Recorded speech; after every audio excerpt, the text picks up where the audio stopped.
Luis Altamirano, ex comandante general del Ejército. Señor general, a ver si lo tenemos ahí.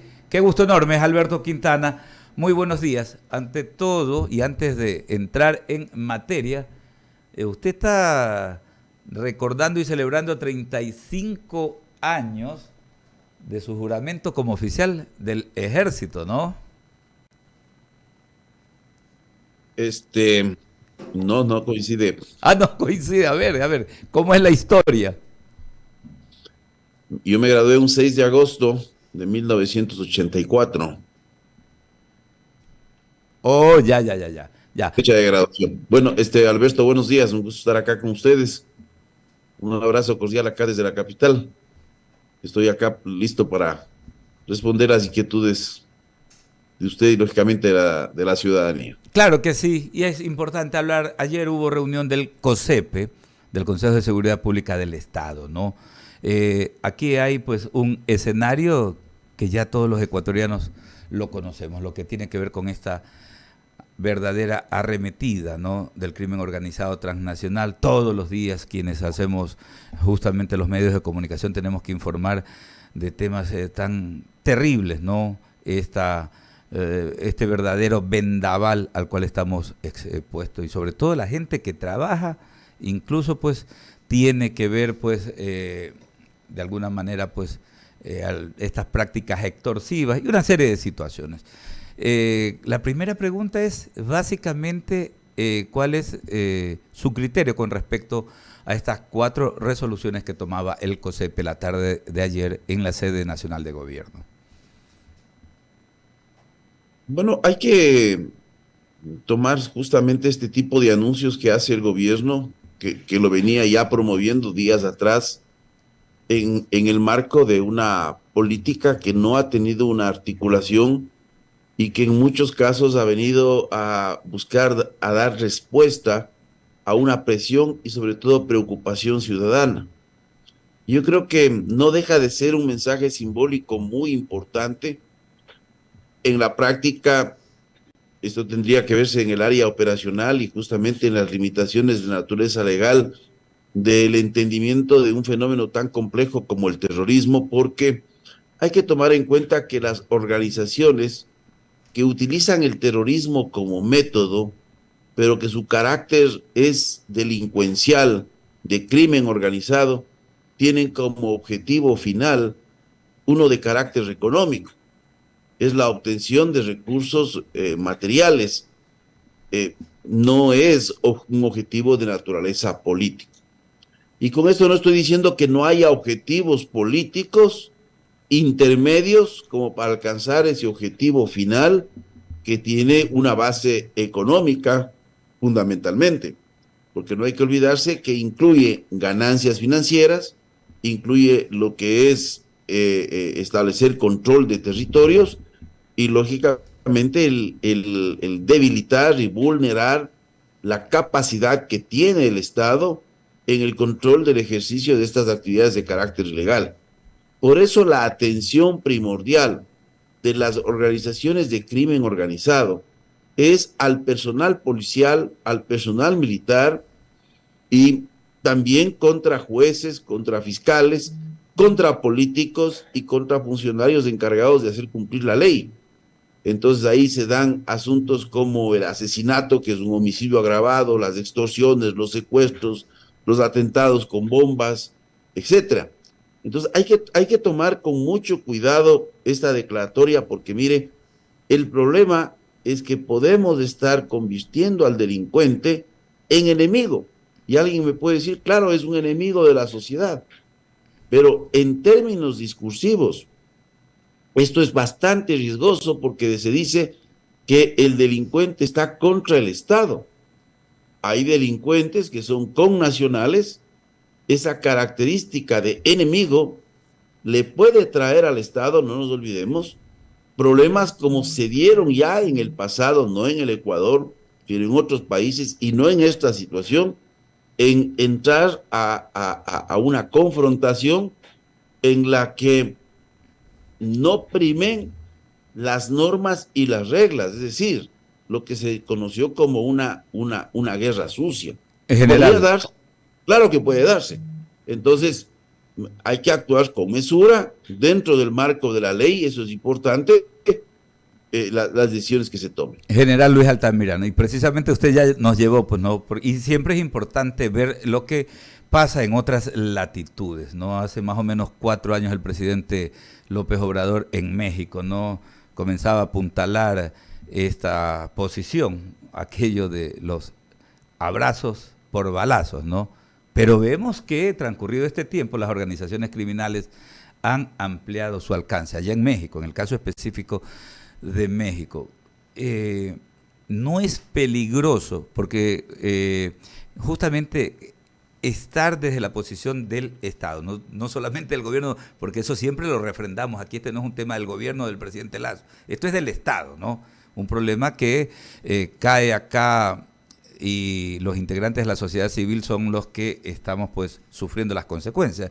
Pero en todo caso no es más peligroso todavía tener esa posición endeble en vez de ir muy frontalmente a combatir a estas organizaciones criminales. Mire, se debe tener una posición firme, pero una posición inteligente. Es que lo que usted también me menciona, veamos por el otro lado.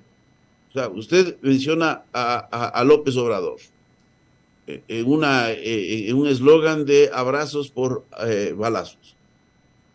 Dígame cuál ha sido la solución de la guerra contra las drogas en México cuando eran en cambio balazos en vez de abrazos. Ninguna, ninguna. Entonces, estamos frente a un fenómeno que tiene que ser tratado con base amplia. Si no, caso contrario, no lo van a solucionar. Si el eje principal es el eje de la justicia, hay que trabajar con la justicia.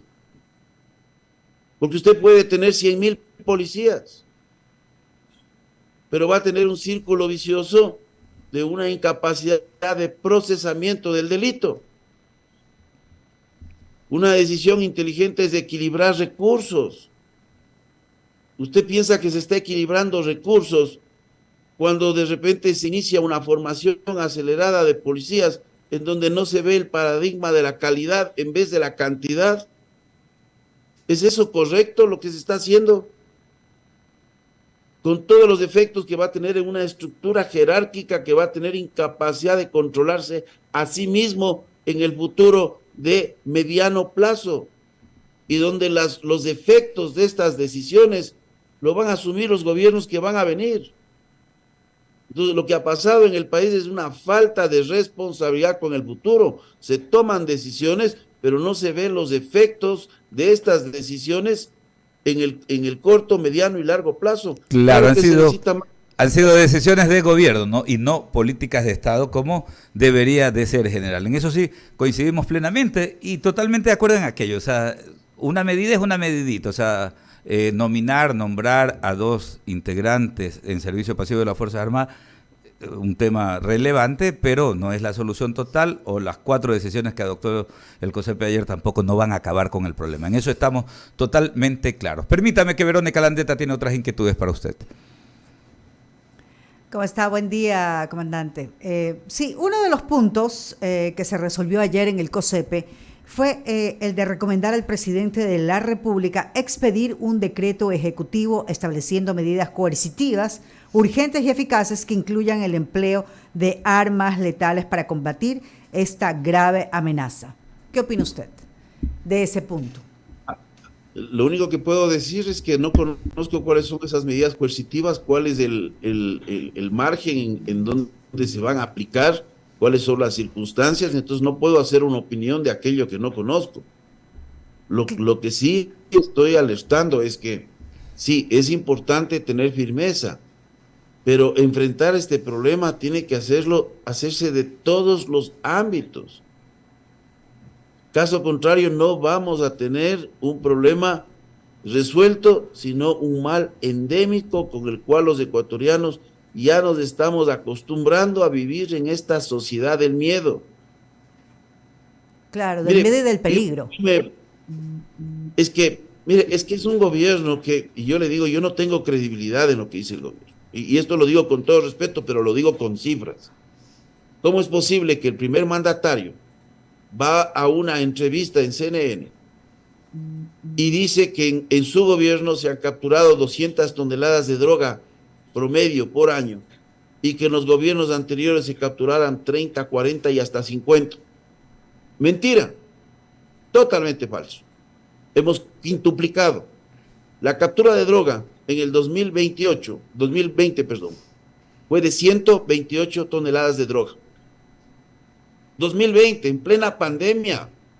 Verónica, cuando el transporte marítimo internacional se vio colapsado por lo menos de un 30-40% de necesidades, 2020. Y 128 es más que la mitad de 200. ¿Cómo puedo creer en un presidente que se colude con generales de policía y responde en CNN que esto fue un cierre de la fiscalía y un cierre de un juez? Por favor, Verónica, pero tengamos un mínimo sentido común, una mínima perspicacia como ciudadanos. O sea, no puedo creer en un presidente que afecta tan gravemente a una institución tan importante como la Policía Nacional, porque lo que ha hecho el presidente en este proceso de influir en una investigación es destruir la fe de los propios policías en sus mandos, destruir la fe de los ciudadanos en la policía. Comandante Altamirano, entonces, ¿por dónde vamos? ¿Por qué vía vamos? Puede ser que una persona definitivamente genere antipatías, adeptos, desadeptos, en ese sentido.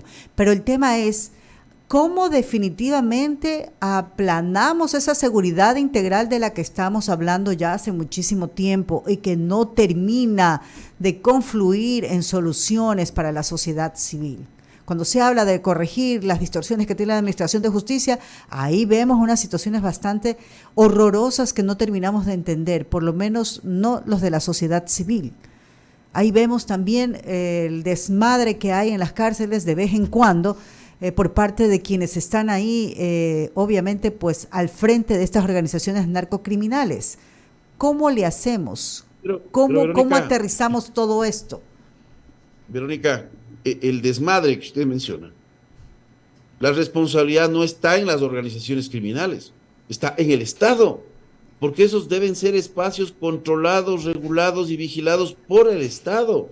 Es el Estado el que ha permitido que lleguemos a este estado de situación y tenemos aquí que decir, yo no tengo antipatía contra nadie, mire, yo no me gusta hablar de personas, me gusta hablar de los hechos, de las acciones, de los números. Claro, hay que a esto porque aquí hay un hecho. Hay que plantear ideas, comandante.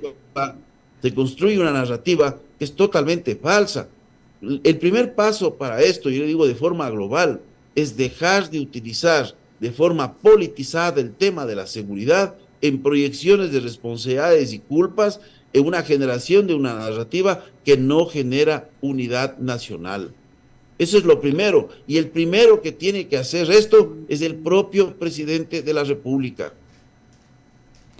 Ok. Eso es lo primero. Es lo primero. En un segundo aspecto es restituir una cabeza del sector seguridad, porque esta cabeza no ha existido. Esta cabeza fue desmantelada en el gobierno anterior cuando se elimina el Ministerio Coordinador de Seguridad. Se dejó de tener lo que se llama rectoría. Pero le hago acuerdo a Verónica.